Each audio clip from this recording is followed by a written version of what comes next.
chercheure à l'Université McGill et directrice scientifique de l'Institut universitaire Sherpa, qui est l'Institut provincial en regard aux communautés culturelles. Une énorme tâche. Ah ben, je dirais que oui, mais je pense que ces temps-ci, pour tous les cliniciens du réseau, la tâche est énorme. Et ce n'est pas parce que les titres ne sont pas énormes que la tâche ne l'est pas.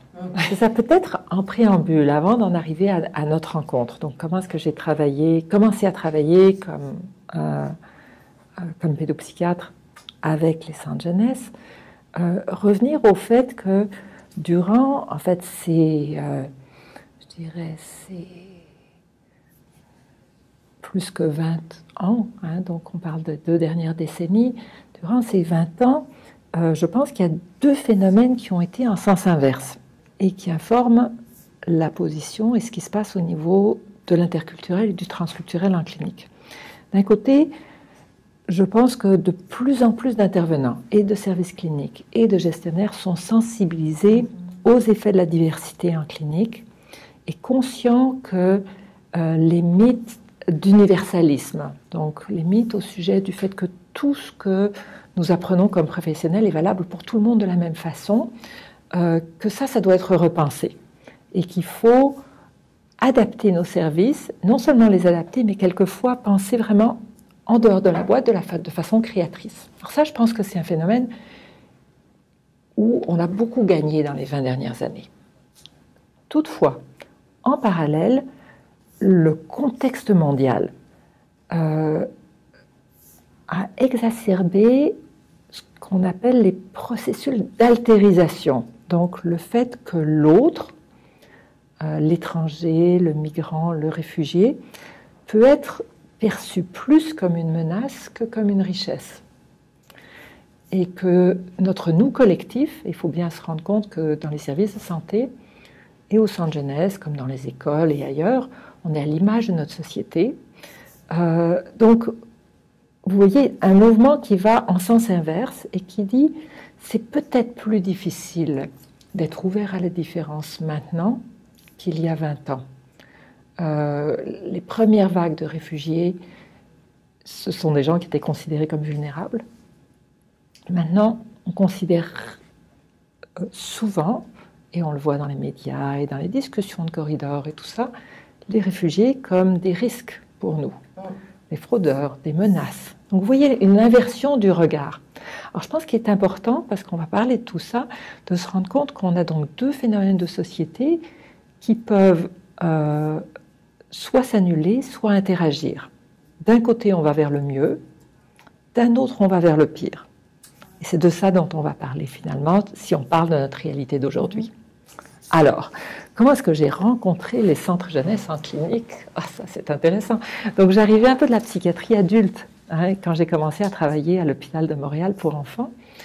Et bon, j'avais eu cette idée, l'hôpital était d'accord, de fonder ce qui a été la première clinique transculturelle de pédopsychiatrie au Québec, qui était à ce moment-là à l'hôpital de Montréal pour enfants, où on recevait des enfants de toute origine, mais avec, je dirais, une surreprésentation d'enfants réfugiés, donc avec des problèmes aussi de statut migratoire et de trauma.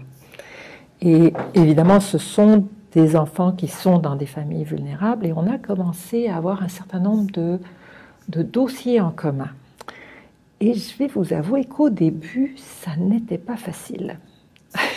Donc je me rappelle, vous savez, quand on arrive comme Don Quichotte pour défendre un dossier passionnément, eh bien, on peut se faire l'avocat des familles sans comprendre les mandats, la spécificité de nos interlocuteurs et de nos partenaires.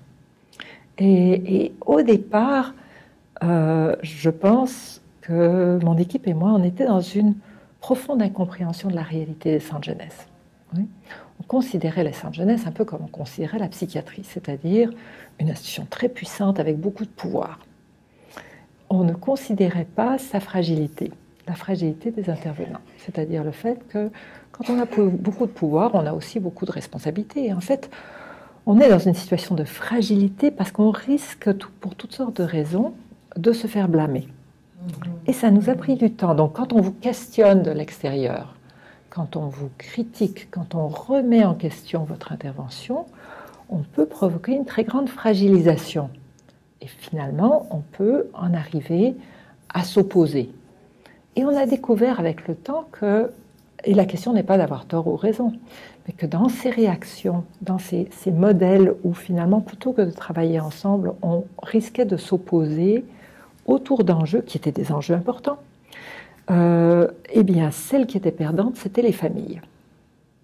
C'est là qu'on s'est dit, il y a quelque chose qu'on ne comprend pas. Donc, est-ce qu'on peut comprendre mieux les mandats de nos partenaires des centres jeunesse, mieux leur passion et mieux saisir ce qui nous amène quelquefois à ne pas être d'accord, en considérant que ce désaccord peut être une source d'information, un plus dans notre intervention, au lieu d'être un obstacle.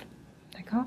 Donc l'idée, c'était de penser que nos différences institutionnelles étaient comme des différences culturelles, et qu'il fallait les lire comme une source de richesse, comme une source de plus, comme une source de plus grand savoir, sans penser que quelqu'un avait tort ou raison, mais plus en pensant, d'accord, nous voyons et nous comprenons les choses de façon différente. Alors comment est-ce que nous allons utiliser ces savoirs-là dans une intervention commune, utiliser nos accords et nos désaccords comme des forces. Et c'est là que j'ai rencontré une de vos passionnariats, donc Michel Chiasson. Bon, vous connaissez Michel, c'est une passionnariat des centres jeunesse. Et c'était très intéressant parce que le lien s'est fait à ce moment-là, à la fois autour de projets communs qu'on a lancés, je vais en reparler plus, mais aussi au niveau d'une clinique partagée qui s'est fait dans le plaisir et dans, je dirais, une très grande créativité où on dépassait les limites de nos deux institutions.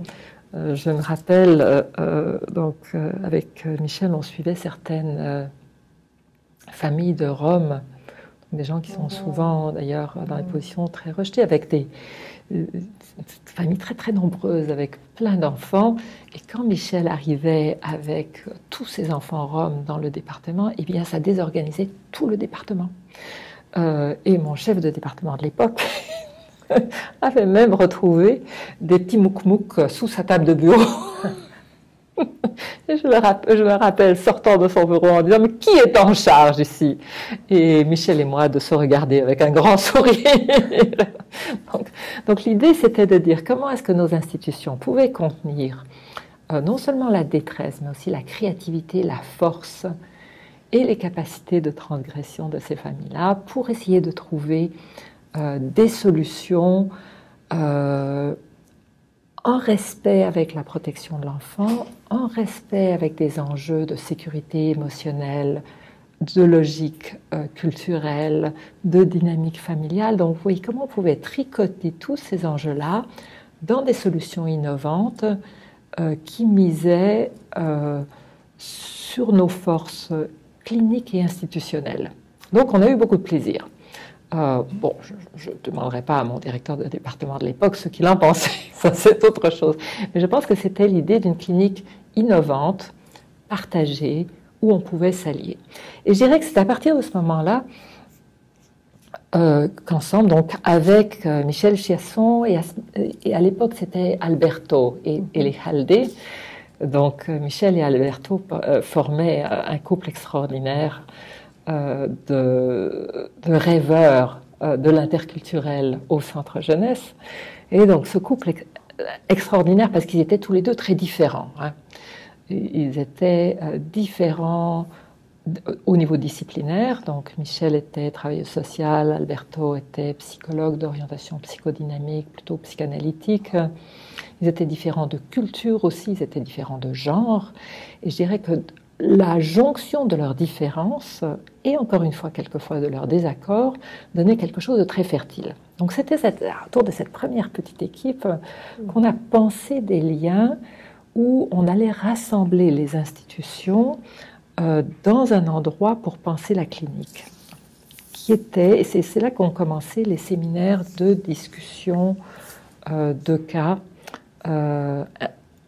trans ou interculturels, quel que soit le vocabulaire qu'on utilise. Ce qui est amusant, c'est qu'en fait, au départ, ces séminaires ont surgi à cause d'un certain manque de temps et manque de ressources. C'est-à-dire qu'il y avait une volonté de faire un espace conjoint de formation continue pour les intervenants, de formation continue en interculturel, mais je manquais de temps. Et j'étais déjà impliquée à ce moment-là au CLSC Côte des Neiges à l'époque. Et donc j'avais proposé à Michel et Alberto, pourquoi est-ce qu'on ne ferait pas les choses ensemble? Donc avec un milieu de première ligne et les centres jeunesse. Oh, ça n'a pas été facile. Ça a suscité beaucoup de méfiance et de mécontentement au niveau du CLSC Côte des Neiges, parce qu'ils avaient l'impression qu'on allait leur enlever quelque chose. Ils ne voyaient pas du tout pourquoi ils allaient partager avec les centres jeunesse. Aucun intérêt, de toute façon. Les centres jeunesse, c'était des gens dont il fallait se méfier. Mauvaise fréquentation. Et puis, au niveau du centre jeunesse, il y a aussi cette idée, non mais attendez, on veut un projet pour nous, pour nos intervenants, mieux adapté à nos pratiques. D'accord ? La négociation a été extrêmement différente parce que c'était justement la rencontre de systèmes, de logiques institutionnelles différentes et aussi d'espaces différents. Ce qui est intéressant, c'est que ce sont les deux institutions qui se sont entendues. Alors, c'est le seul séminaire, c'était d'ailleurs le premier, parce que les autres séminaires, les centres jeunesse ont toujours participé, mais n'ont pas négocié l'espace de cette façon-là. Donc c'est le seul séminaire, et c'est encore le cas, qui se passe en alternance une fois au CLSC Côte des Neiges, une fois au centre jeunesse, c'était le centre jeunesse des Caries, et ça fait 20 ans que ça dure. Hein. Donc une fois par mois, en alternance, dans un lieu ou dans l'autre. Au début, les centres jeunesse et le CLSC n'avaient pas négocié les mêmes plages horaires. C'était à 14h au CLSC et à 13h30 au centre jeunesse. Bon, avec le temps, c'est devenu franchement trop compliqué. Et donc, c'est resté à 13h30. Les centres jeunesse a gagné, c'était votre plage horaire. Donc, en fait, on est allé. Mais vous voyez comment l'idée, c'était de dire, est-ce que j'ai un espace de parole? Est-ce que j'ai mon mot à dire? Est-ce que j'ai un certain pouvoir sur cet espace-là? Est-ce qu'il m'appartient ou est-ce qu'il m'est imposé? Tout ça est important dans ce qui s'est passé. Les cas, les situations cliniques étaient donc présentées en alternance aussi. Donc, une fois les centres jeunesse, une fois le CLSC. Mais ce qui était intéressant, c'est que le groupe s'était mis d'accord pour que la personne qui anime était de l'institution qui ne présentait pas. Donc, vous voyez encore une question de partage du pouvoir. C'est important. Pourquoi c'est important? Parce que, bon, on ne va pas plus parler de la poutine des séminaires interinstitutionnels, mais c'est important parce que ça veut dire que pour construire un espace de sécurité, un espace de confiance, un espace d'appropriation du pouvoir qui permet de se questionner sur nos pratiques sans se sentir menacé, je pense que ça prend une confiance et un sentiment que cet espace nous appartient et que nous y avons une parole. Et ça commence par le lieu, par l'impression d'avoir quelque chose à dire sur les personnes qui sont là ou qui ne sont pas là, qu'on peut discuter ensemble qui fait partie du séminaire, les processus, les tours de parole, tout ce qui se passe. Donc c'est vraiment l'impression qu'il faut que ce soit une appropriation, et à ce moment-là, on se sent en sécurité. Finalement, quand on se sent en sécurité dans un espace, à ce moment-là, on peut parler et on peut s'exprimer. Bon, les premières années, au niveau interinstitutionnel, d'abord, on ne disait rien de l'autre institution, et puis les gens ont commencé à se questionner. C'est-à-dire, c'est oui, vous, les centres jeunesse, vous faites telle et telle chose, et puis vous, le CLSC, vous faites, dans le fond, vous faites jamais rien, et on vous demande de prendre en charge et vous prenez jamais en charge. Oui, mais vous, les centres jeunesse, vous arrivez avec vos gros sabots, etc.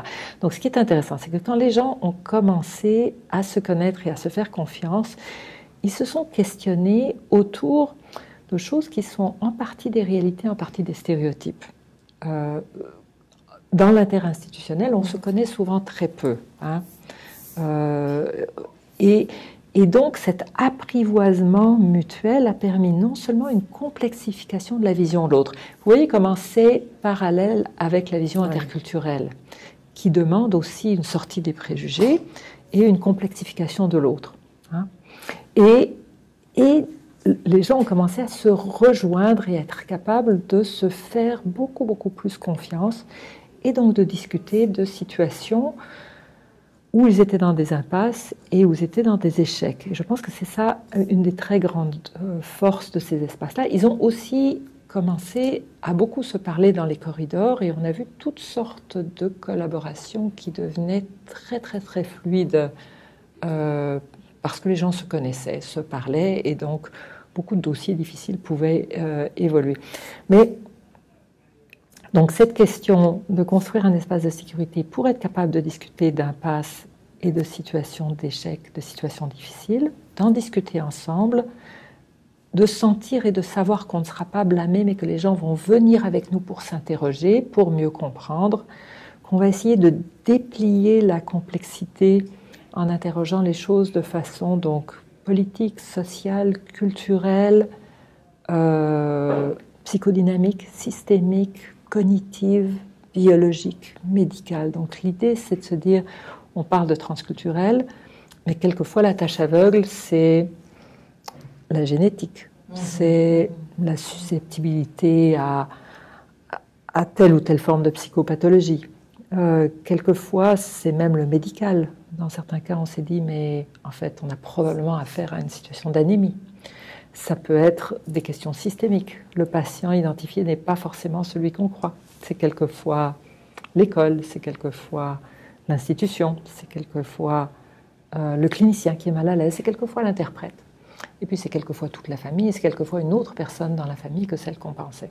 Donc vous voyez cette idée de déplier à partir de modèles qui vont du très biologique au plus culturel, au politique qui interroge la présence du politique dans nos sociétés, cette possibilité de tout mettre sur la table en disant comment est-ce que tout ça influence notre lecture et notre compréhension d'une situation clinique et ensuite notre plan d'intervention. Comment est-ce qu'on peut en arriver à mieux comprendre pour mieux intervenir.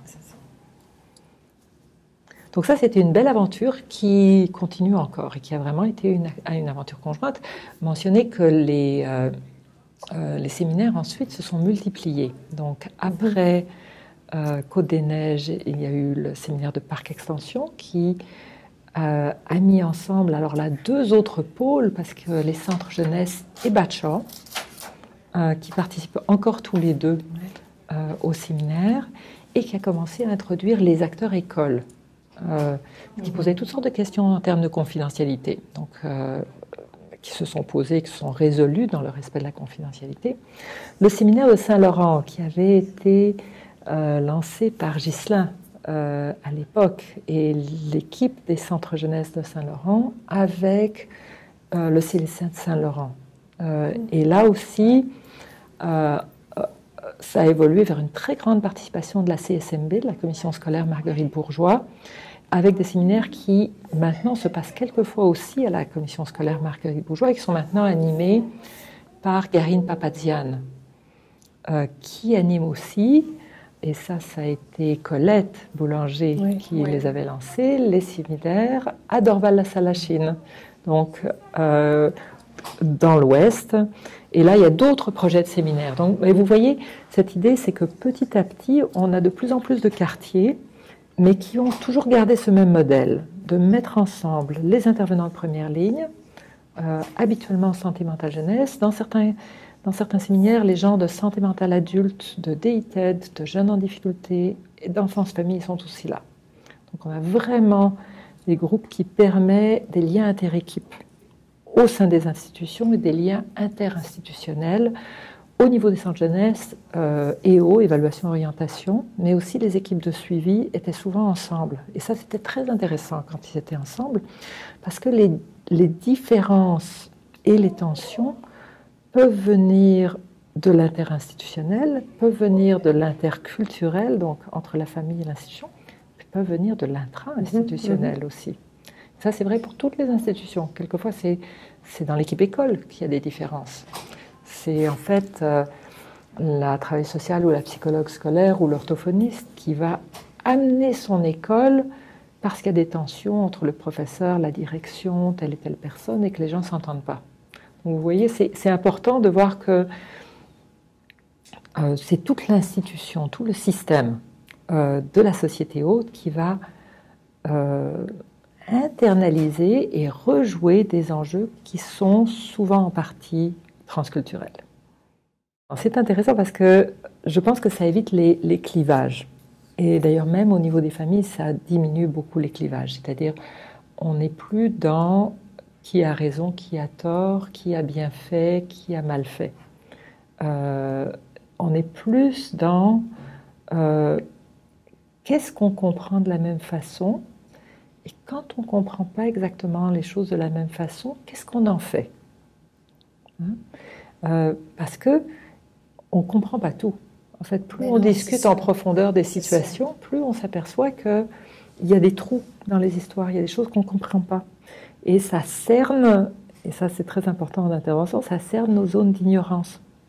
Donc l'expertise transculturelle, oui, on va discuter toutes sortes de choses passionnantes sur les autres cultures, sur la façon dont se manifestent les problèmes en santé mentale, donc sur les systèmes explicatifs que les familles peuvent en avoir, sur les stratégies qui sont culturellement adaptées, mais surtout on va toucher beaucoup de choses qu'on ne comprend pas. Et quand on ne comprend pas, il ne faut pas assumer que c'est parce que c'est culturel, non, c'est ça, ou que ça ne l'est pas. Donc qu'est-ce qu'on fait de ce qu'on ne sait pas? Qu'est-ce qu'on fait aussi de ce qu'on ne comprend pas chez les autres cliniciens ou dans les autres institutions? Et cette idée qu'on sort du clivage pour dire comment est-ce qu'on travaille ensemble même si on ne comprend pas tout? Comment on travaille ensemble, même si on se fait confiance, mais pas toujours et pas toujours complètement. Comment on travaille ensemble, même quand on n'est pas complètement d'accord. Le courant des données probantes nous amène souvent, et c'est une fausse interprétation du courant des données probantes, mais à penser en termes de tort ou raison. Les bonnes pratiques sont supposées marcher. Or, il faut faire très attention parce que les données probantes que nous avons, qui sont informatives, qui sont importantes, ont dans l'ensemble été produites pour des populations blanches de classe moyenne dans des pays occidentaux. Alors, ça ne veut pas dire que ce n'est pas des outils qui pourraient servir pour d'autres personnes. Mais quand on fait face à une famille africaine, ça se peut que ça ne marche absolument pas. Ça se peut même que ce soit dommageable. Donc, il faut bien penser. Une donnée probante, c'est quelque chose qui marche pour une population donnée dans une situation donnée et qui n'est jamais généralisable. Et c'est dans ce sens-là que ce que vous dites est très très important parce qu'il faut se dire que quand on n'est pas d'accord, c'est habituellement que les choses sont plus complexes. Par exemple, si, ça arrivait souvent dans les séminaires, si l'intervenant qui présente la famille comme essentiellement manipulatrice, qui cache des choses, qui ment, mais qu'on a une autre personne impliquée dans le dossier qui dit « Non, mais écoutez, c'est une famille très vulnérable, très traumatisée, vous ne vous rendez pas compte combien ils ont été traumatisés par la guerre et par la situation, et vous ne les comprenez pas. » Il faut sortir du clivage, de dire « Il y en a un qui a tort, il y en a un qui a raison. » Le fait que la famille soit capable de faire bouger les gens, donc ce qu'on appelle la manipulation, ça signe des forces qui peuvent être difficiles à gérer quelquefois, mais dont il faut tenir compte dans l'évaluation. Donc ça n'est pas de pure victime. Le fait de voir les gens dans la vulnérabilité, c'est très utile parce que ça signe une capacité d'empathie à leurs blessures, mais les voir que comme des victimes passives, eh bien c'est dangereux même pour la famille. Donc vous voyez comment si on met les deux visions ensemble, de façon stéréotypée, le « il manipule » versus « ce sont des victimes », on arrive à quelque chose de beaucoup plus complexe, qui est beaucoup plus intéressant en termes de l'intervention. Qui donne davantage de levier. Qui donne beaucoup plus de levier. Et quand on n'est pas d'accord au niveau de l'intervention, c'est de se dire, est-ce qu'on peut ne pas être d'accord? Bon, on n'est pas toujours d'accord sur des situations comme une décision de placement, ou une décision de non-placement, ou une décision d'intervention thérapeutique ou une décision d'intervention familiale. Et est-ce qu'on peut se dire, donc, notre hésitation ou notre désaccord nous signe qu'on est dans une situation où on n'est pas sûr et que, quelle que soit la décision qu'on prend, il faut faire attention. Donc, là encore, on utilise le désaccord comme une façon de nous dire, oups, on prend peut-être plus de risques que ce qu'on pensait si nos partenaires sont en désaccord. Ça ne veut pas dire qu'on ne va pas prendre la décision, mais il faut entendre ça, entendre le doute des autres. La même chose par rapport à des décisions psychiatriques ou psychothérapeutiques. Donc, entendre le doute sans se laisser déstabiliser, en prenant quand même nos décisions, donc sans forcer un consensus. Je pense que le consensus forcé nous fait beaucoup plus violence qu'un désaccord respectueux. Les liens entre cliniciens, entre partenaires et au sein des institutions permettent la prise de risque. Plus on est vulnérable comme intervenant, comme clinicien, moins on peut prendre des risques et même s'il ne faut pas prendre des risques de façon irréfléchie, la prise de risque est essentielle à une bonne clinique. Bon, vous le savez très bien en centre jeunesse, si vous placiez tous les enfants pour prendre un risque zéro, votre intervention serait désastreuse. De la même façon que comme psychiatre, si j'hospitalisais tous les ados qui ont des idées suicidaires, je ferais violence à énormément d'ados et de familles qui ne voudraient plus jamais rien savoir d'un thérapeute. Donc, le risque zéro, c'est très violent et c'est absolument pas de la bonne clinique. Mais pour prendre des risques, il faut se sentir soutenu par une équipe, il faut se sentir soutenu par des collègues, il faut se sentir qu'on peut prendre ce risque, c'est un risque réfléchi, assumé, mais qu'on va être soutenu si on le prend. Et que plusieurs personnes vont l'assumer avec nous. Tout à fait, tout à fait. Et je pense que c'est beaucoup ça le rôle du groupe aussi, ou d'une concertation, certainement santé mentale, santé jeunesse, et avec les écoles, c'est cette idée de dire prenons des risques ensemble et assumons-les ensemble. Et ça se peut qu'il y ait à un moment donné un incident regrettable, parce que prendre des risques, c'est aussi prendre le risque, quelquefois ça aille mal. Mais si on sait, même si c'est difficile, même si c'est pénible, que les gens autour de nous vont nous soutenir et dire oui, j'étais là avec vous dans cette décision et on a décidé qu'il fallait prendre le risque. Prendre le risque que cette jeune qui se met à risque éventuellement se fasse attaquer dans la rue. Je me rappelle avoir eu une situation comme ça avec Michel, où on a décidé qu'une jeune fille donc d'origine musulmane, qui se mettait à risque au niveau d'une promiscuité, d'agir sexuel, pas loin de la prostitution, mais qui avait 17 ans, qui valait mieux qu'on l'accompagne dans sa prise de risque, quitte à ce qu'elle se fasse mal et qu'elle soit dans des situations difficiles, plutôt que de la protéger complètement en l'enfermant jusqu'à ses 18 ans. Et là, elle se retrouvait dans la rue, et ses chances de n'avoir plus personne pour la ramasser, si elle était victime d'agresseurs, étaient énormes. Donc on s'est dit, on va l'accompagner dans ce risque parce qu'on a un filet de sécurité, pour que quand elle ait 18 ans, elle soit en mesure de se défendre. Parce qu'on préfère prendre ce risque-là. Et vous voyez, il faut être plusieurs pour prendre le risque. De dire, oui, c'est vrai, elle est à risque de se faire agresser. Et elle se met à risque. Et on va l'accompagner pour qu'elle apprenne à se protéger, plutôt que de la protéger complètement, ce qui nous protège, nous, mais qui, elle, la met beaucoup plus à risque à ses 18 ans, parce que nous ne serons plus là à ce moment-là pour les protéger. Oui, tout à fait, tout à fait. Une compréhension commune qui ne minimise pas le risque, mais qui regarde aussi le risque associé à la surintervention. C'est-à-dire, en fait, on est toujours dans une réflexion sur l'équilibre risque-bénéfice. À partir du moment où une intervention est plus bénéfique dans notre évaluation que risquée, ça vaut la peine de la faire. À partir du moment où elle est plus risquée, il vaut mieux ne pas la faire. Et cet exercice-là est toujours difficile à faire. Mais en fait, je pense le faire en interdisciplinaire, en interinstitutionnel, en tenant compte des enjeux culturels. Donc c'est passionnant. Alors l'autre structure que Alberto et Michel ont mis de l'avant et qui existe maintenant, c'est toute cette équipe de consultants interculturels dont vous vous êtes dotés au Centre Jeunesse. Avant, il y avait, je dirais, des politiques interculturelles au niveau de la direction, hein, au niveau des comités aviseurs, au niveau de la direction. Et ça existe toujours. Et ça existe toujours. Ça existe toujours. Ça. Mais c'était des niveaux, en fait, plus déconnectés du niveau terrain, clinique. de la pratique clinique et du terrain. Hein. Donc il y avait une vision d'ensemble, mais qui atterrissait moins, ou sous la forme de formation plus ponctuelle, de politique, de procédure et tout ça. Tout ce que... et je pense que les initiatives qui se sont mises en place venaient du fait que c'est pas parce qu'on donne aux gens une formation de 6 heures ou une formation de 2 jours qu'ils vont devenir compétents culturellement. Parce que très souvent, ça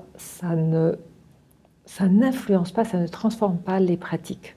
Ça transforme un peu les connaissances, avec un peu de chance les attitudes, c'est même pas sûr, mais pas du tout les pratiques.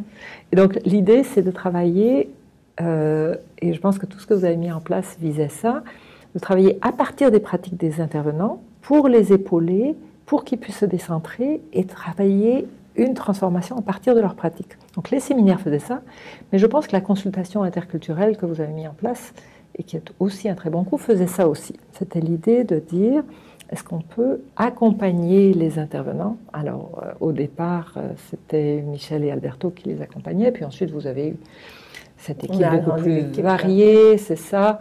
Vous avez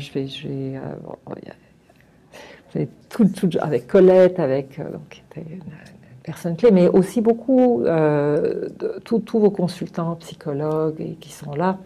Je ne vais pas nommer tout le monde parce que je risque d'en oublier. Ils sont tous importants et précieux pour nous comme collègues et qui finalement ont un rôle d'accompagnement des équipes dans des dossiers délicats. Alors je pense que cette idée d'avoir une instance de consultation à l'interne qui diminue la sensation de blâme, qui diminue aussi la prise de risque qu'un regard extérieur peut amener, qui fait qu'on a l'impression qu'il y a des gens qui connaissent notre mandat, qui connaissent notre quotidien, qui connaissent même les rouages politiques internes de l'institution, à qui on peut en parler, qui vont nous aider à tricoter ou à détricoter ça. Ça, c'est très utile, je pense, d'avoir cette ressource-là à l'interne, donc vraiment une ressource de soutien pour vos différents services. Et ça amenait, et je pense que ça amène encore, à la fois des consultations indirectes et des consultations directes où la famille était vue à la fois par les intervenants et par les consultants. Ça, je pense que c'est très précieux. Il faut le préserver. C'est pas toujours facile à préserver parce qu'on est dans un contexte où les ressources sont rares. La même chose pour l'espace de discussion clinique. Dans un monde d'efficacité où on demande beaucoup aux cliniciens, c'est difficile de préserver des espaces de pensée et des espaces de consultation. Je dirais des espaces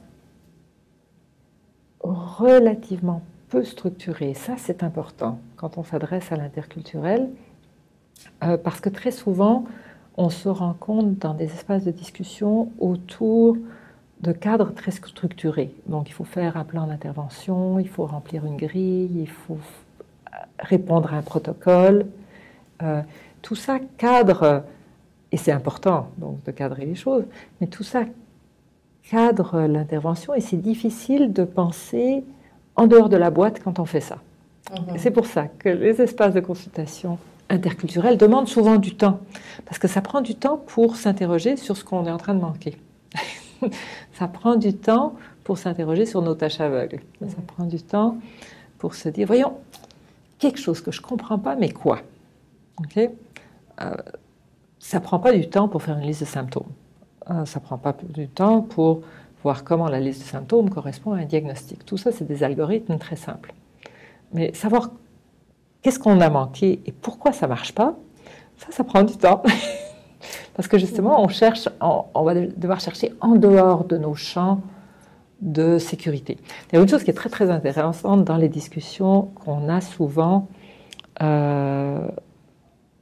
au niveau interinstitutionnel, donc avec vos intervenants, que ce soit dans le cadre des séminaires ou ailleurs, mais aussi en santé mentale jeunesse, c'est la façon dont tout ce qui est symptômes, c'est devenu ce qui est le plus rassurant. Donc, quand les situations sont catastrophiques, plus la situation est catastrophique, plus les gens vont parler des symptômes et répéter les symptômes. Donc, on sait que ce jeune est très, très agissant et qui se met à risque. Et on a raconté quelques exemples. Mais le sentiment d'urgence, le sentiment de pression interne est tel qu'il faut raconter encore et encore et encore toutes les situations. Comme si plus on raconte de situations, pire c'est. Donc on peut passer énormément de temps dans les discussions à répéter la même chose, à parler des symptômes. Et du coup, parce qu'on est catastrophisé par rapport au risque et à ce que ça suppose, et en santé mentale par rapport à la psychopathologie. Et du coup, on parle plus des forces, on parle plus des gens autour, on parle plus de la vie, on parle plus de la famille, on parle plus de ce qui se passe dans la rue, on parle plus de toute cette texture du quotidien qui va nous donner une prise sur la vie. On parle plus de la façon dont les parents comprennent ce qui se passe non plus. On va parler beaucoup des symptômes d'autisme, par exemple, vraiment un exemple, symptômes d'autisme dans des situations où les parents disent, mettons des parents africains, disent non, je ne veux pas d'évaluation. Et là, il y a une escalade des milieux éducatifs qui disent oui, mais on dénie des services à ces enfants-là, on ne peut pas leur donner des enfants. Donc on va vous appeler au niveau de la protection de la jeunesse pour intervenir, pour forcer l'évaluation. Les services de santé vont s'en mêler en disant oui, c'est un autisme, donc il faut faire l'évaluation. On fait l'évaluation contre le gré des parents. On leur dit que c'est un autisme et ils disent mais non, notre enfant n'est pas malade. Et on essaie de mettre en place des services. Les parents refusent. On risque de leur enlever l'enfant parce qu'ils refusent les services. Et on oublie qu'au départ, on ne s'est pas demandé mais pourquoi les parents refusaient de dire que c'était un autisme. Pourquoi c'est si inacceptable que cet enfant-là ait un problème? Et ça peut être pour toutes sortes de raisons. Il ne faut pas assumer. Ça peut être parce qu'en fait, ça m'est arrivé dans un cas, parce qu'en fait, maman est ici, réfugiée, traumatisée, papa est encore en Afrique, probablement en prison, et parce qu'elle ne peut pas, c'est insupportable de penser que ce seul enfant qu'elle a ici est abîmé. C'est la seule chose qui lui reste. Que si elle pense qu'il est abîmé, elle va se suicider. Donc, elle ne peut pas accepter que l'enfant soit endommagé. Donc, il faut travailler en acceptant que le diagnostic pour elle est impensable. Et il ne faut pas le forcer, parce que sinon, elle va se tuer. Donc, vous voyez comment il va falloir travailler, mettre en place des services pour l'enfant à l'école en disant « Regardez, avec la maman, on lui parle de ce qui va bien pour cet enfant-là, de ce qu'il a de merveilleux. On lui dit que des choses vraies. Il a des côtés merveilleux. C'est pas forcé. Ne poussons pas sur le fait qu'elle doit accepter le diagnostic. On va la mettre dans un espace où ce petit n'aura plus de maman. Vous voyez? Donc ça peut être un exemple. Ça peut être, là j'ai une autre situation comme ça qu'on avait eue, parce qu'en fait les significations traditionnelles associées sont toutes beaucoup trop menaçantes. Donc l'autisme est inacceptable. Mais si on va du côté traditionnel, la maman dira non, il y a des gens qui vont dire que l'enfant est possédé, et ça, c'est inacceptable. Et alors on voit, est-ce qu'il y a d'autres façons de le penser? Elle dit non, ça n'est pas un enfant de la rivière. Pourquoi? Parce que les enfants de la rivière, il faut les laisser à côté de la rivière et partir sans se retourner. Donc en fait, on laisse l'enfant mourir. Donc ça n'est pas un enfant de la rivière. Alors dans ce cas-là, j'avais dit à la maman, mais alors, qu'est-ce que c'est? Alors elle m'avait raconté, elle m'avait dit combien sa fille chantait bien à l'église. Elle chantait, donc une enfant très très autistique, mais qui chantait de façon très très belle avec le chœur de l'église. Alors je lui ai dit, mais alors peut-être que c'est un ange. Et la jeune autiste à ce moment-là s'était arrêtée, elle avait comme rien écouté de l'entrevue où on pensait, et elle s'était mise à chanter. Et ça, c'était un signifiant acceptable pour maman. De dire, donc vous voyez, l'idée c'est de dire, quand on ne comprend pas quelque chose, comment est-ce qu'on se met ensemble pour essayer de faire du sens? Plutôt que d'imposer le diagnostic. Donc comprendre pourquoi est-ce que ça ne marche pas. Et pour ça, on a besoin de se mettre ensemble. Donc, il y a des choses que nous, on manque en santé mentale jeunesse, en psychiatrie. Il y a des choses que vous manquez comme santé jeunesse, il y a des choses que les écoles manquent. Et c'est habituellement dans ces regards conjoints, quand on travaille ensemble, c'est très, très intéressant, je trouve.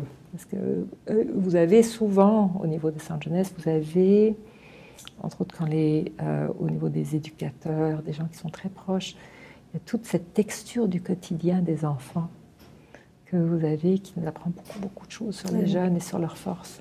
Sur les forces des mamans aussi. Vous savez, quand on va à domicile, quand on rentre dans le quotidien des gens, on a toute cette... ce non-dit au sujet des forces du quotidien. On peut penser que cette maman-là, elle n'est pas bonne du tout, mais tout d'un coup, parce qu'elle ne dit pas les bonnes choses, et en entrevue, elle est brusque, et elle est ceci, mais tout d'un coup, au niveau de la texture du quotidien, il y a ces petits gestes de tendresse, ou cette façon de nourrir un enfant, et là, il y a l'espoir. Ou le contraire, des gens qui disent tout bien, tout correct, il n'y a pas beaucoup dans la texture du quotidien. Et au contraire, là, on est dans la carence totale, même si toutes les paroles sont les bonnes paroles. On dit toutes les bonnes choses, mais attention, oups, En dessous. il y a quelque chose d'autre.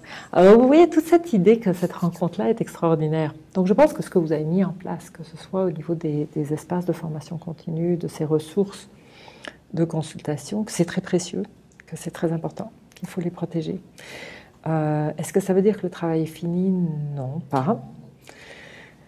Je pense que dans ce qu'on interrogeait, dans ce que j'interrogeais au début de cette montée de la xénophobie et des préjugés, il faut bien voir que nos institutions, toutes nos institutions, n'en sont pas exemptes. Et que donc, pour ceux qui sont intéressés à cette compétence culturelle qui vise à ce que les familles avec qui on intervient et les enfants soient en sécurité, eh bien, ça prend de redoubler d'efforts. Parce qu'il faut déconstruire ces préjugés, se rendre compte qu'ils sont chargés d'émotions. Il y a énormément d'émotions ces temps-ci associées à ces débats-là.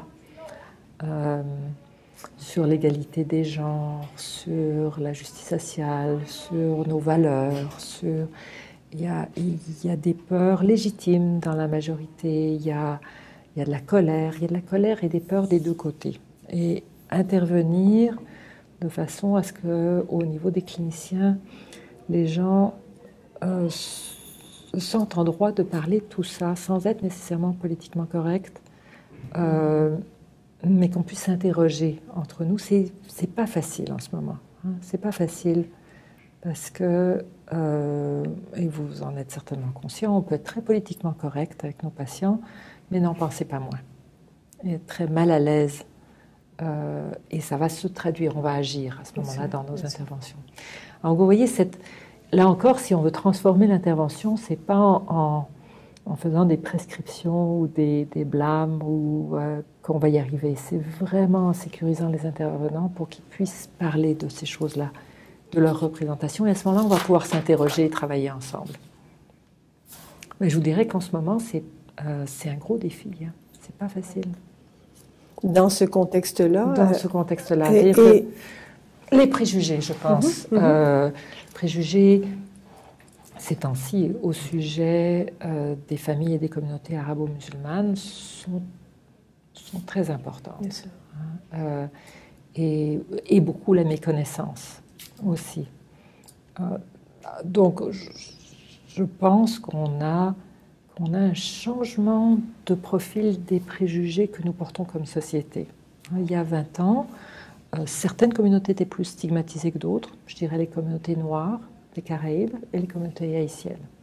C'est peut-être autour de ces communautés-là qu'on avait le plus de préjugés. Par rapport à d'autres communautés, on a quelquefois des préjugés, des stéréotypes à l'envers.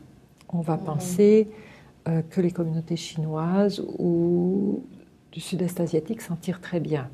C'est pas toujours vrai. Donc vous voyez, quelquefois, on a des œillères les œillères, soit positives, soit négatives, peuvent être aussi problématiques. De la même façon qu'on a des œillères qui sont aussi culturelles, qui sont des œillères de classe. Si une famille nous arrive de Villemont-Royal, d'Outremont ou de Westmount, parce qu'ils partagent avec nous un vocabulaire et qu'on se sent plus proche d'eux en termes de sophistication intellectuelle jusqu'à un certain point, on risque d'avoir des préjugés beaucoup plus positifs que par rapport à des familles qui viennent de milieux très très défavorisés, dont on ne partage pas le langage et on va interpréter comme violents des choses qui sont en fait des phénomènes de culture de classe. Ouais, et parce que la façon d'être violent pour des personnes de classe moyenne ou élevée, c'est pas la même, ou professionnelle, c'est pas la même que la façon d'être violent dans les milieux populaires. Mais c'est quand même difficile. Donc vous voyez, cette idée de penser la culture aussi au sein d'entre nous, en fait. Et puis, vous savez, Montréal, c'est pas Québec, et c'est pas Rimouski, c'est pas... voilà. Donc toutes ces différences régionales aussi, qui sont aussi des fossés culturels. Je pense que c'est très, très important, et c'est aussi important pour nous au Québec. Donc ce qui est important dans l'interculturel, c'est que ça met en évidence certains des paradoxes qui sont aussi importants pour nous comme société québécoise. Absolument. Avec, je dirais, on est dans l'ordre de la pensée magique. Bien sûr. On croit tellement à nos services et à nos compétences qu'on dit plus c'est grave, plus on va aller vers la troisième ligne. Et la troisième ligne régler. Aura une réponse. Bien sûr, bien sûr.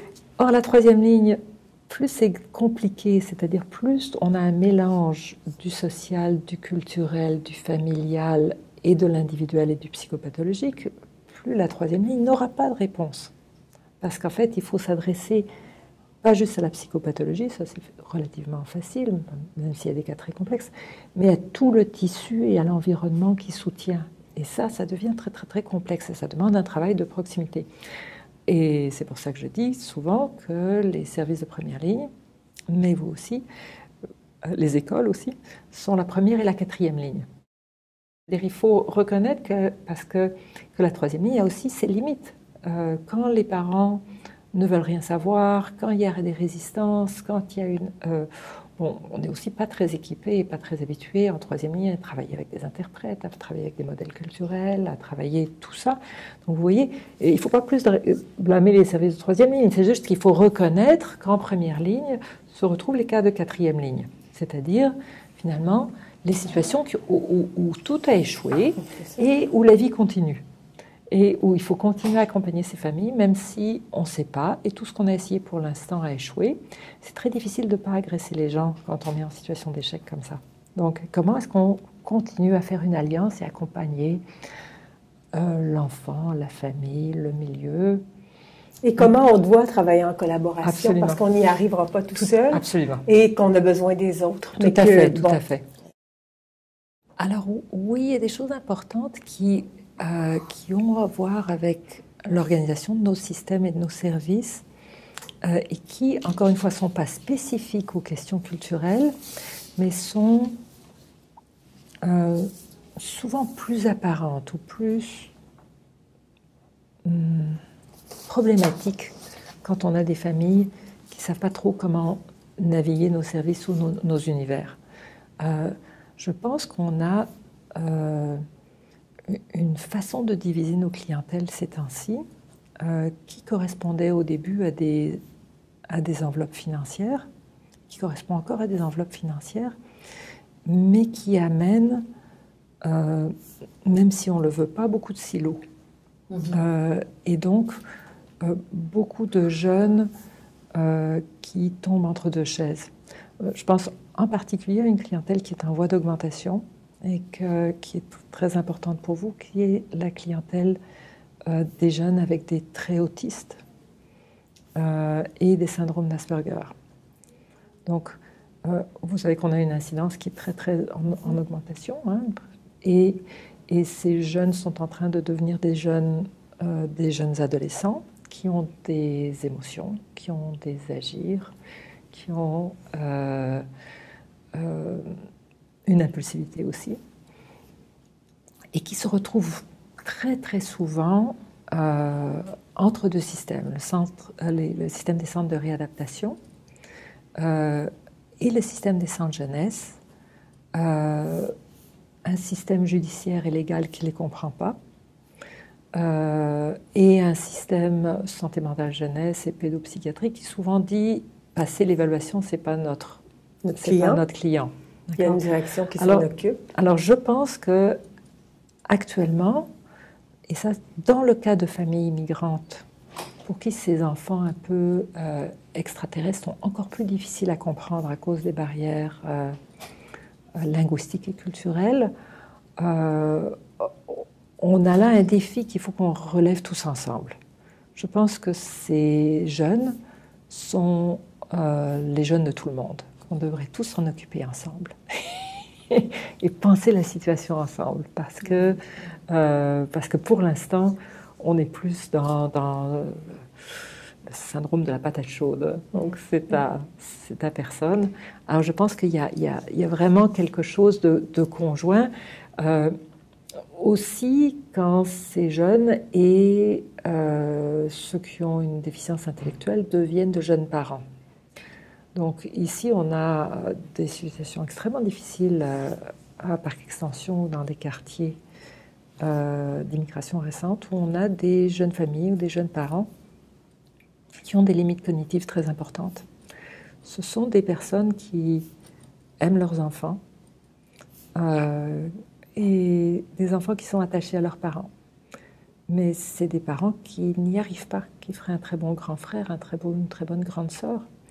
Et on est déchirés parce qu'actuellement, ça c'est notre trou dans nos services. C'est-à-dire que ces parents-là, s'ils étaient au pays d'origine, ils auraient une famille étendue pour les tenir. Donc il y aurait la grand-mère, les tantes, et à ce moment-là, la limite cognitive des parents ne poserait pas nécessairement un problème énorme. Et les enfants ne seraient pas en rupture d'attachement, parce qu'ils auraient des parents, plus une tante, plus une grand-mère. En fait, c'est grand-mère qui décide tout, et ça va très bien. Donc je pense que là, ça nous interroge de deux façons. D'un côté, c'est est-ce qu'on peut, et ça vous interroge directement vous. On travaille certaines situations comme ça avec vous. Est-ce qu'on peut reconnaître, dans une perspective culturelle, l'autorité que ce soit des tantes, des oncles et des grands-parents, dans des situations comme ça, sans complètement bouleverser la structure familiale, avec une intervention légale majeure. Ça, c'est une première question qui est souvent très délicate. Mmh. La deuxième question qui se pose, c'est pour les familles, ces jeunes familles qui sont isolées à cause de l'immigration, avec un attachement très fort à leurs enfants, donc on a beaucoup de tendresse, mais des capacités cognitives qui sont insuffisantes pour que l'enfant soit propre à l'heure à l'école, avec une boîte à lunch correcte et tout ça. Et c'est juste impossible, je veux dire. Et c'est pas en poussant sur les parents, parce qu'actuellement, on a des services pour éduquer les parents, sauf qu'ils n'y arriveront pas, je veux dire. Ils vont apprendre, mais ça va leur prendre 20 ans. Et d'ici là, l'enfant sera adulte et on aura passé le cap. Et ce sera encore plus difficile à l'adolescence. Donc, comment est-ce qu'on repense au niveau de nos services des services plus présents qui permettent d'entourer ces familles, de préserver l'attachement, tout en donnant, on peut penser par exemple à des... En fait, ils ont vraiment besoin, par exemple, d'un service de coparentalité. Ça peut être un appartement supervisé, ça peut être, etc. Vous voyez, pour l'instant, on est dans des situations blanches ou noires. C'est-à-dire, soit on les place, soit on ne les place pas. Okay. Alors, au niveau des premières lignes, vous le savez, on les soutient à bout de bras et on a mal au cœur en se disant non mais ça va pas. Pourquoi on demande à des enfants d'endurer ça? Et en même temps, ils les aiment, leurs parents. Mais c'est inacceptable comme condition matérielle, etc., etc. Puis le jour où on les place, on se dit mais ça va pas, regardez le mal et la peine qu'on fait à ses parents, à ses enfants, même si maintenant ils sont propres, lavés, ils ont leur cahier à l'école et ça va. Vous voyez, donc comment, comme système et ensemble, en interinstitutionnel, au lieu de se lancer des patates chaudes, on travaille ensemble sur ces trous du système qui sont des trous très souffrants pour des familles les plus vulnérables. Enfin, pour moi, c'est un rêve et c'est des choses sur lesquelles j'aimerais beaucoup qu'on puisse travailler ensemble, en se disant que les clientèles immigrantes ne sont absolument pas les seules qui souffrent de ça, mais comme il y a des fossés d'incompréhension très grandes, elles agissent souvent comme révélateurs de ces trous du système, parce que c'est encore plus évident. Oui. Ah, l'autre trou qui est pas, encore une fois, ou l'autre division, et là-dessus, j'aimerais bien voir ce que Martine en pense, qui, à mon avis, est une division historique qui vient d'une division des argents, et où il faut qu'on repense les choses. C'est la division qui est d'ailleurs une mauvaise utilisation du vocabulaire si on reprend les définitions OMS, donc de l'Organisation mondiale de la santé.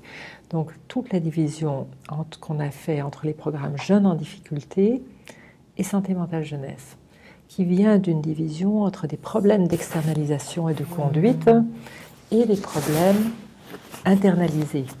Le problème, c'est que d'abord tout ça, c'est des problèmes de santé mentale, dans la définition de l'OMS, c'est-à-dire que les problèmes de comportement font partie des problèmes de santé mentale d'après l'OMS.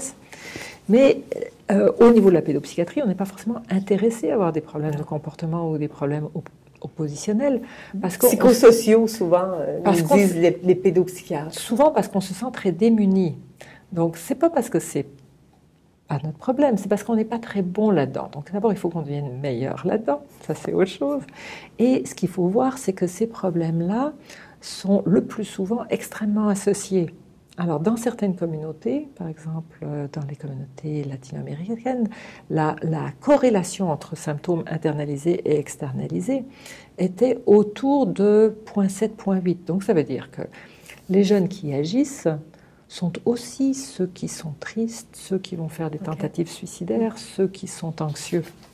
Donc vous voyez, nos catégories sont d'abord fausses au niveau clinique, encore plus problématiques dans des situations où cette coexistence des symptômes n'existe plus.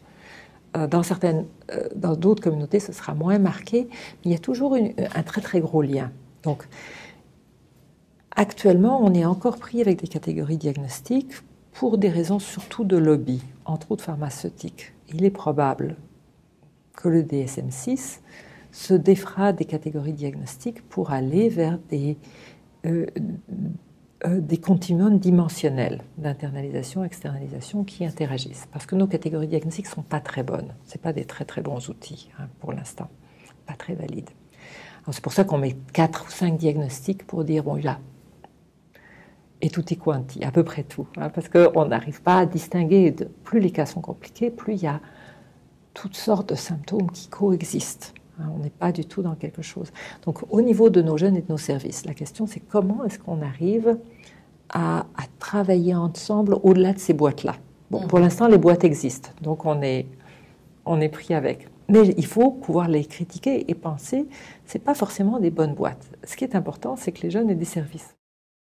Si j'avais, donc dans ce sens-là, si j'avais une recommandation pour plus tard, je pense que l'idée, ce que vous évoquiez tantôt, d'un continuum jeunesse dans nos institutions serait à la fois moins stigmatisant et plus à l'image de la réalité des jeunes. Donc, un continuum jeunesse où on aurait des gens qui sont chargés de cet équilibre du jeune avec tous ses environnements. Avec un besoin d'intensité, à la fois de suivi ou, bon, de présence à l'événement, je vais dire, de présence dans le quotidien, mais avec un niveau d'intensité ajusté aux besoins et qui relève de la psychopathologie ou du psychosocial. Je pense qu'il faut sortir de ce clivage-là. Ça n'est pas l'un ou l'autre, c'est dans la grande majorité des cas les deux. Et je pense qu'il faut travailler les deux dimensions ensemble. Les travailler en proximité, ça permet de travailler de façon systémique avec les environnements du jeune, son environnement scolaire, familial et tout ça. Ça, je pense que ça doit se faire en première ligne. Je pense que la raison pour une consultation, qu'elle soit pédopsychiatrique ou interculturelle, pour moi, la seule raison de consultation valable, c'est « je suis mal pris ». Et ça, c'est une bonne raison. Donc, il faudrait que, indépendamment de tout autre critère, ce soit la raison principale. Pour moi, c'est la bonne raison. Pour une consultation en pédopsychiatrie ou une consultation interculturelle, c'est on est pris. Donc, je pense que même des cas de psychopathologie importante, c'est pas parce que quelqu'un a un diagnostic qu'il a nécessairement besoin d'un pédopsychiatre. Donc, le diagnostic n'est pas une raison pour avoir une consultation en pédopsychiatrie. L'absence de diagnostic n'est pas une raison pour ne pas en avoir une. Oui, bien sûr. L'idée, c'est de se dire, quand est-ce qu'on va chercher des expertises pour sortir de l'impasse ? Donc, en première ligne, on a des psychologues, des thérapeutes, des travailleurs sociaux, etc., qui sont extrêmement compétents, qui savent, par exemple, comment faire de la thérapie familiale, comment faire de la thérapie cognitive behaviorale. Donc, en fait, ils peuvent parfaitement voir un enfant avec des troubles anxieux ou un TOC important et faire une intervention en thérapie cognitive behaviorale. Ils n'ont pas besoin d'un pédopsychiatre pour ça. Pourtant, c'est une psychopathologie lourde et importante.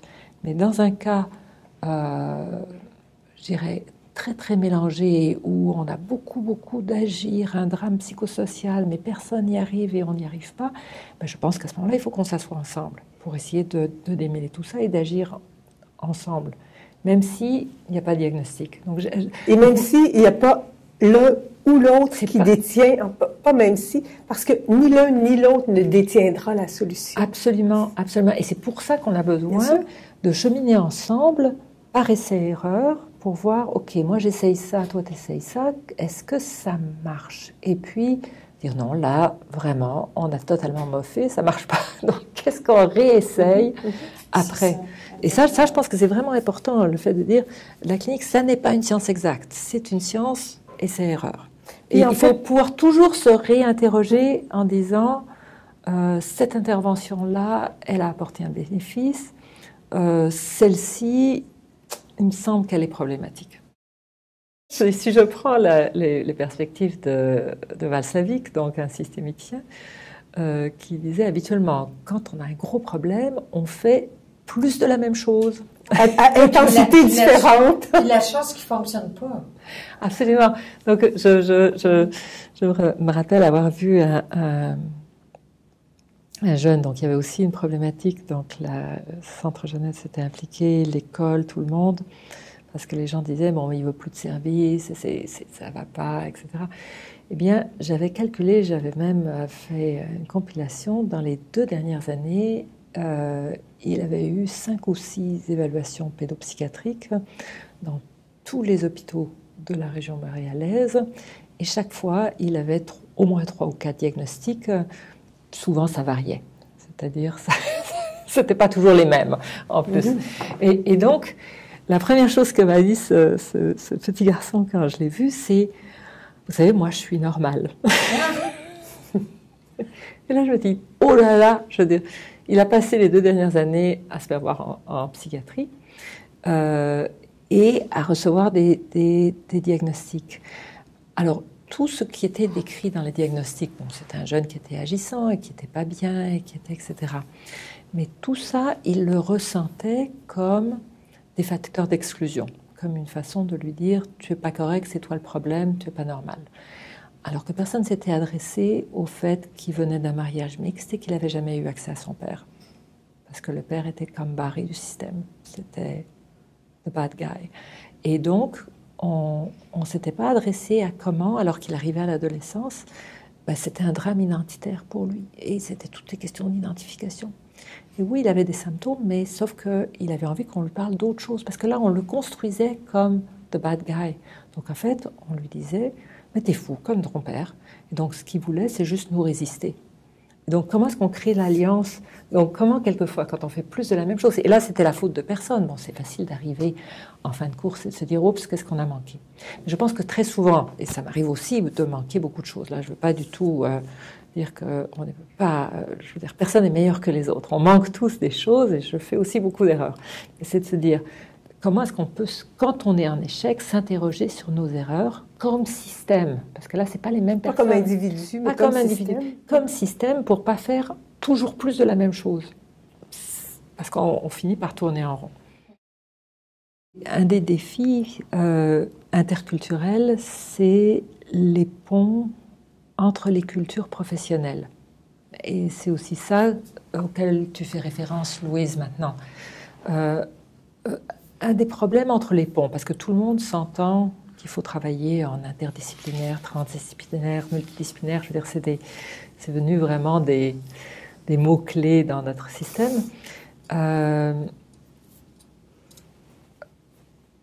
Le problème, c'est que c'est pas facile, et c'est vrai pour les populations immigrantes, hein, c'est pas facile de travailler avec quelqu'un en face quand quand la différence de pouvoir est trop grande.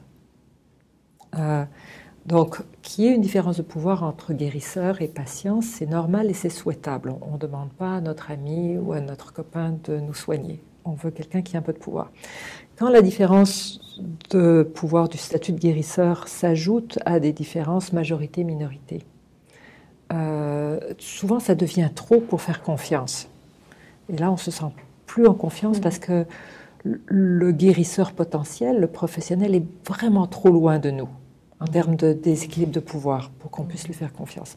Sauf qu'entre professions, on a aussi des hiérarchies qui sont importantes. Bon, pour l'instant, les psychiatres et les médecins sont en haut de la hiérarchie.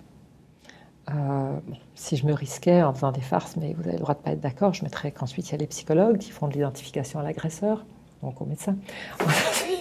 Les travailleurs sociaux, ensuite il y a les psychoéducateurs, ensuite il y a les infirmières, ensuite...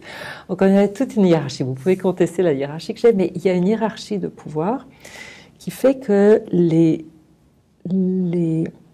relations transdisciplinaires ou interdisciplinaires sont teintées par ces rapports de pouvoir dans un modèle qui est quand même beaucoup teinté ces temps-ci par un hospitalocentrisme. Donc on ne va pas, dans notre système, à moins que vous me corrigez si j'ai tort, on ne va pas vers une diminution du pouvoir des médecins en ce moment. Je ne crois pas. Et donc, ça pose des questions. C'est que si on veut établir des liens inter- et transdisciplinaires, il faut qu'on puisse se faire confiance et questionner ces rapports-là de pouvoir. Donc, qu'on puisse être d'accord, que le médecin puisse dire, ou le pédopsychiatre puisse dire, éventuellement à la travailleuse sociale, je féminise parce que vous êtes en majorité, ou à l'infirmière, je ne suis pas d'accord, ça c'est correct, mais il faut que l'inverse puisse être vrai aussi, que ça puisse être reçu, parce que sinon ce n'est pas un dialogue équilibré. Et ça, je pense qu'il nous reste du travail pour faire ça. Mais en fait, ça teinte beaucoup la possibilité d'exprimer sa propre parole professionnelle, qui est contributive, parce que en quoi le travail interdisciplinaire est intéressant, si ce n'est que d'avoir plusieurs regards tout à fait. Et plusieurs paroles sur une même Absolument. Situation. Sinon, on peut être tout seul à travailler. Absolument. Si on doit voir si tout le monde doit voir les choses de la même manière.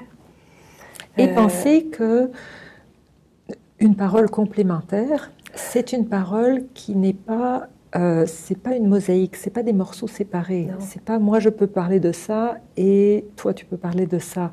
C'est je me donne la prérogative, moi, personnellement, moi comme pédopsychiatre transculturel, de parler et de questionner ce que vous faites comme travailleuse sociale dans le travail avec la famille, l'environnement de l'enfant. Mais ça veut dire que, en retour, il faut que je vous autorise, vous comme travailleuse sociale ou comme psychothérapeute, à interroger ce que moi je fais comme pédopsychiatre.